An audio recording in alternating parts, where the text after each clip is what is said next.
Okay, I am going to give you my review of the sandwich maker. This is a must-have if you like to make breakfast sandwiches. You can use this for a hot ham and cheese. You could use it for a grilled cheese sandwich, and you can use any type of bread as long as it fits within inside the little circle there. It doesn't take long for it to heat up. It will have a green light when it is ready. So it's really simple to use. Just be extra cautious because this thing gets really hot. So it comes in a couple of different sections. So what I will do is spray the bottom section.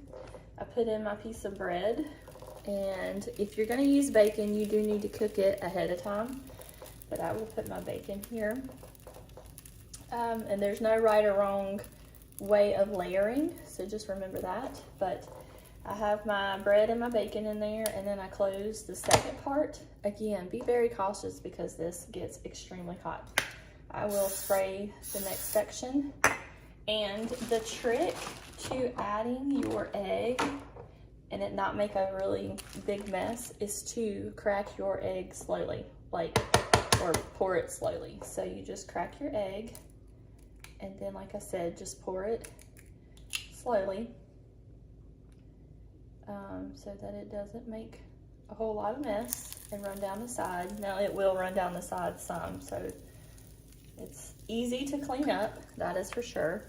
So now I have my egg in there, and usually you do have to poke the yolk so that it'll break up. But now I'm going to add my cheese, and I will put the top piece of my bread and close the lid, and I will set a timer for 4.5 minutes. Okay. So now that my 4 minutes and 30-second timer has ended, the way that you assemble your sandwich is you just pull the top part, and then this little thing right here, you just slide it. Again, be very cautious because this is extremely hot. So now will flip that up, and I will lift this up a little bit, stick my spatula underneath that, and there you go. It is a perfect sandwich. Again, you can make this with hot ham and cheese, grilled cheese, peanut butter and jelly if you wanted to. The possibilities are endless. Hope you enjoy this. Again, it's very easy to clean. You can just wipe this down. You could probably put this in the sink. It just slides right out. But again, you want to wait. It's very hot, so be very cautious.